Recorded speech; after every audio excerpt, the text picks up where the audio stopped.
حضرت عبداللہ ابن عمر رضی اللہ تعالیٰ عنہ بیمار ہو گئے، شدید علیل تھے، طبیعت مبارک میں کمزوری آ گئی، کچھ کھانے کو دل نہیں کرتا تھا، گھر والے بار بار کہتے کچھ کھا لیجئے کچھ کھا لیجئے، نہیں کھاتے تھے۔ بالآخر حضرت نافع آپ کے غلام تھے، ان سے کہنے لگے کہیں سے مچھلی مل جائے نا تھوڑی سی تو میں کھاؤں گا۔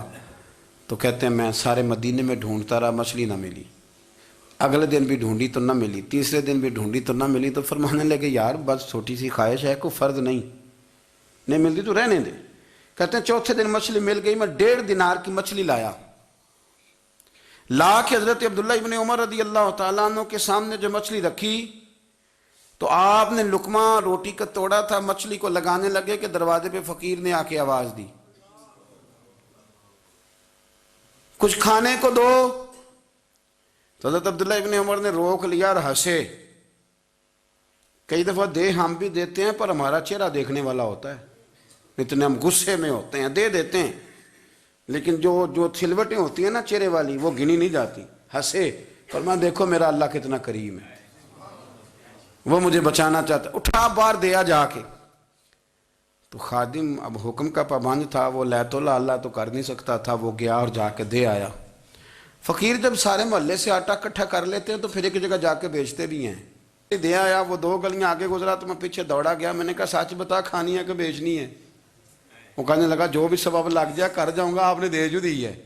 تو کہتے ہیں میں نے اسے کہا کہ یہ 1.5 دینار کی میں نے خریدی تھی، اگر تو 2 دینار کی مجھے بیچ دے تو آج کل مچھلی مدینے میں مل نہیں رہی، تو میں اپنے آقا کو دے دوں گا، وہ یہی کھائیں گے، بیمار ہیں۔ تو کہنے لگا جی بسم اللہ، مجھے کیا اعتراض ہے، 2 دینار مل رہے ہیں، 1.5 کی مچھلی، اور 1.5 کی بھی کسی نے نہیں خریدنی تھی، اب تو پک گئی۔ فرماتے میں نے 2 دینار اس کو تھمائے، وہ مچھلی اس سے خریدی اور خرید کر کے میں لا کے حضرت عبداللہ ابن عمر کے سامنے دوبارہ رکھی۔ تو فرمایا یہ کیسے آ گئی؟ میں نے کہا حضور 1.5 کی خریدی تھی اور پھر فقیر کو دے دی، اب اسی سے میں 2 دینار کی خرید کے لایا ہوں، آپ قبول فرمائیں۔ تو فرمانے لگے تم نے اچھا نہیں کیا، اب اس طرح کرو 2 دینار بھی اسے دے اور مچھلی بھی واپس دے آؤ۔ عرض کی حضور کیوں؟ فرمایا تم نے قرآن نہیں پڑھا؟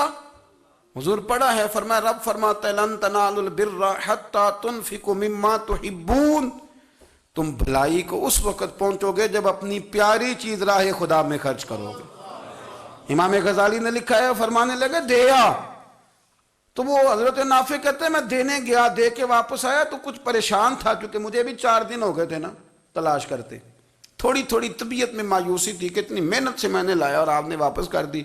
تو حضرت عبداللہ ابن عمر نے مجھے قریب بٹھایا، پھر مجھے تھپکی دی، فرمانے لگے پتر میں نے ویسے بھی کبھی جھوٹ نہیں بولا اور آج کل تو میں ویسے ہی بیمار ہوں، ٹائم ہی نہیں، وقت ہی نہیں، موقع ہی نہیں جھوٹ بولنے کا، میں تجھے سچ بتاؤں مجھے مچھلی کھا کے اتنا سکون نہیں ہونا تھا جتنی اللہ کے راستے میں خیرات کھا کے مجھے سکون ہوا۔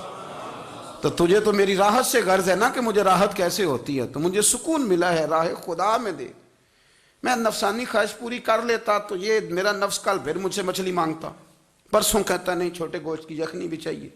ہم لوگ الجھ گئے ہیں، بہت بڑے قیدی ہیں اپنے آپ کے، بڑے قیدی ہیں، سارا دن اپنی خواہشات کی تکمیل میں بھاگے رہتے ہیں، بڑے بڑے سونے نوجوان۔ میں ان پہ تنقید نہیں کرتا، مجھے ان پہ ترس آتا ہے، جب میں رات کے اندھیروں میں انہیں ٹیلی فون لے کے چوکوں میں کھڑے دیکھتا ہوں تو مجھے رحم آتا ہے۔ میں کہتا ہوں دیکھو نفس کی خواہش کے پیچھے یہ کیا مثلاً آخر کیا ہے اس میں، ایک عورت کے پیچھے تباہ کر لیا اپنے آپ کو، یعنی زیادہ سے یہ کوئی مقصود ہے، یہ کوئی مقصد حیات ہے جس کو مقصد بنا لیا ہے؟ میرے عزیز بات کو سمجھ لیں، اتنا خوبصورت آدمی ہے اور اتنا اس کا اونچا قد کاٹ ہے، اور کیا کس کے پیچھے یہ بھاگا ہوا ہے؟ بڑا سمجھدار، دانشور، عقل مند آدمی، ذی روح بندہ، لیکن اس کا سٹیٹس آپ یہ ملاحظہ کریں کہ وہ 20-40 ہزار کی خاطر جھوٹ بولتا ہے، دھوکہ دیتا ہے، فریب اور فراڈ کرتا ہے۔ ہم اپنی نفسانی خواہشات کے پیچھے اس طرح بھاگتے ہیں کہ ہم اصل سے رہ جاتے ہیں۔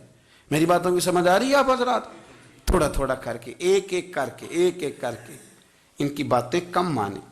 وہ ضروری تو نہیں نا کہ سویرے ناشتہ بازار سے اپنی مرضی کا تگڑا کیا ہے، بازار سے لا کے پوڑیاں چنے بہترین کھائے، اور پوڑیاں چنے ابھی کھائے نہیں، شاپر میں ڈالے ہوئے ہیں، اور وہ لے کے ابھی آ رہا ہے تو ساتھ ہی رستے سے گوشت بھی چھوٹا اچھا لگا تو 2 کلو وہ بھی لے آئے کہ پوڑیاں چنے کھاؤں گا اور دوپہر کے لیے گوشت پکاؤں گا۔ وہ پہلے یہ تو کھا لے صاحب، اس سے تو نجات پا لے۔ یہ پتہ نہیں ہضم ہوتا ہے کہ کچھ اور کرتا ہے تیرے ساتھ، لیکن وہ گوشت بھی ساتھ لے آیا۔ یعنی ٹیبل پہ، ناشتے کے ٹیبل پر بیٹھ کے فیصلہ ہو رہا ہوتا ہے کہ ہم نے کیا کھانا ہے، ہم نے کدھر جانا ہے۔ سنگیو یاد رکھو، باتوں کو سمجھو اور غور کرو۔ یہ تھوڑا تھوڑا کر کے جب ہم چھٹکارا حاصل کرنے کی کوشش کریں گے نا، چھٹکارا حاصل کرنے کی، کہیں جگہ سے، کسی جگہ سے اگر آپ کو تنبیہ ہوتی ہے نا، تنبیہ، اس میں بھی بڑا مزہ آتا ہے۔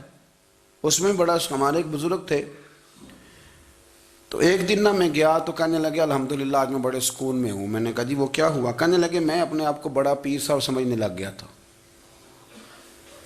تو ایک وابڈا کے کسی آدمی سے کام تھا، تو میرے ایک دوست نے مجھے کہا کہ پیر صاحب اس کو ٹیلی فون کر دیں، سنا ہے آپ کا عقیدت مند ہے۔ میں نے اس بندے کو ٹیلی فون کیا تو کہتا پیر صاحب میں عزت آپ کی بڑی کرتا ہوں پر یہ کام نہیں ہو سکتا۔ کہتے ہیں جب اس نے مجھے کہا نا تو کچھ بھی نہیں، تو مجھے بڑا مزہ آیا ہے، ورنہ میرا تو نفس پھول گیا تھا۔ میں تو سمجھتا تھا کہ جو میں کہتا ہوں ویسے ہی ہو جاتا ہے۔ کہتے اس نے تھوڑا سا نا مجھے لیول میں کیا ہے، مجھے مزہ آیا۔ یہ لوگ نا اپنے اوپر بوجھ ڈالتے تھے، یہ تھوڑا تھوڑا پیچھے ہٹتے تھے، یہ سمجھتے تھے کہ اس طرح تو ہماری تکمیل رہ جائے گی۔ صبح سے شام تک اگر اسی نفس کی باتیں مانتے جائیں گے تو خرابی کرے گا۔ دولت کا نشہ ہے بھائی، دولت کٹھی کرنے والا کسی جگہ سیر نہیں ہوتا، حسن کا نشہ ہے، حسن کا نشہ ہے۔ حضرت ابوبکر شبلی رحمۃ اللہ علیہ فرمایا کرتے تھے جو تیری بیٹی کو خوبصورت سمجھ کے اس کے ساتھ نکاح کرنا چاہے اسے بیٹی نہ دینا۔ حضرت جی کیوں؟ فرمایا حسن تو تھوڑے دن کے بعد ختم ہو جائے گا، پھر وہ اس کی قدر نہیں کرے گا، وہ تو کہیں اور منہ مارتا پھرے گا۔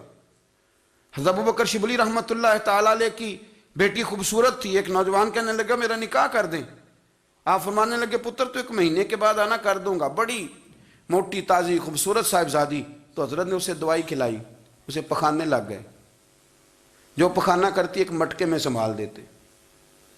تھوڑا وقت گزرا تو وہ ہڈیوں کا پنجر بن گئی، مہینے بھر میں دست اتنے آئے کہ کمزور ہو گئی۔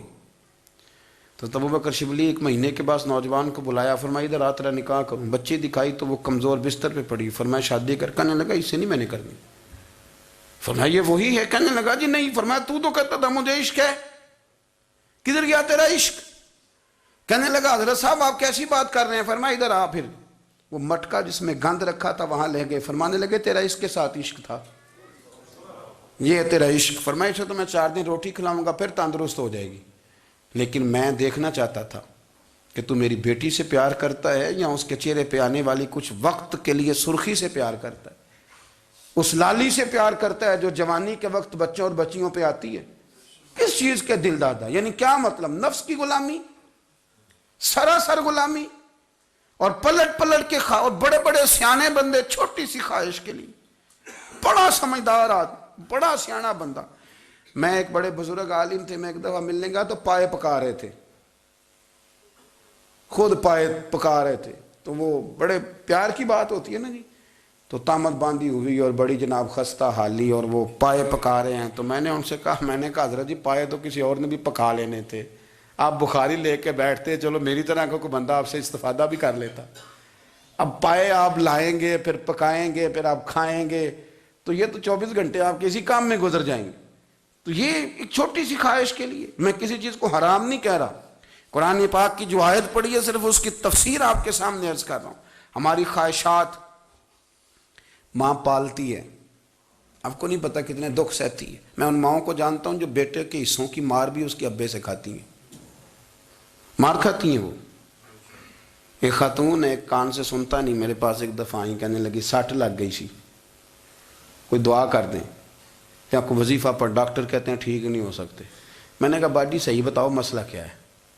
کہنے نہیں کچھ بھی نہیں، مسئلہ کیا ہونا ہے، پتر غلط نکل آیا ہے، اس کا باپ روز مارتا ہے، آج میں آگے گئی ہوں تو اس نے ایک تھپڑ میرے کان پہ مار دیے، تو پردہ پھٹ گیا۔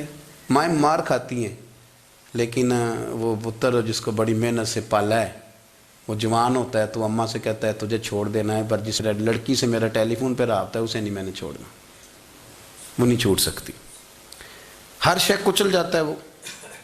اماں کبھی لیٹ کے رات کو سوچتی ہے کہ یہ تو میری کل کمائی تھی، میں تو آج بھی اس کے حصے کے تھپڑ اپنی گالوں پہ برداشت کر رہی ہوں، تو یہ کدھر گیا؟ اردشیر نام کا بادشاہ تھا، حضرت محدث ابن الجوزی آج سے کچھ 700 سال پہلے لکھتے ہیں۔ اردشیر بادشاہ بڑا خوبصورت تھا، جوان تھا، بڑا عقل مند تھا۔ اس نے اس طرح کہ قریب کی ساری ریاستوں پہ قبضہ کر لیا۔ بڑا عقل مند زیرک تھا، قبضہ ہو گیا۔ ایک بادشاہ بڑا سخت تھا، اس کے ساتھ جب پنجہ آزمائی ہوئی تو اردشیر کہتا ہے اس پہ میرا قبضہ نہیں ہو رہا تھا، اور جب ہم نے ساری ریاستوں نے مل کے اس پر حملہ کیا تو ایک قلعے کے اندر قلعہ بند ہو گیا۔ اردشیر بڑا خوبصورت آدمی تھا، بڑا سمجھدار تھا، تو وہ بادشاہ قلعہ بند ہو گیا، اس نے کہا نکلنا ہی نہیں۔ اب وہ اندر بند ہے، یک بارگی حملہ کیا تو وہ بڑا قلعہ تھا، اس میں بند ہو گیا۔ اس بادشاہ کی نا جس پر حملہ کیا، اس کی بیٹی اچانک ایک دن قلعے کی دیوار پہ چڑھی تو اردشیر کے حسن و جمال کو دیکھا تو عاشق ہو گئی، اور اپنے ہی باپ کے خلاف اسے کہنے لگی کہ اگر تو میرے ساتھ شادی کا وعدہ کرے نا تو میں تجھے رستہ بتاتی ہوں حملہ کرنے کا۔ اس نے کہا میرا وعدہ رہا، تو رستہ بتا۔ اس نے رستہ بتایا اس لڑکی نے، اور بادشاہ نے حملہ کیا تو اس کا باپ قتل کیا، اس علاقے پہ قبضہ کیا شادی کے وعدے پر۔ ہاں نفسانی خواہش بندے کو اندھا کر دیتی، نہیں سمجھ آتی اس کو میں کدھر جانا ہے، اندھا کر دیتی۔ حملہ کیا،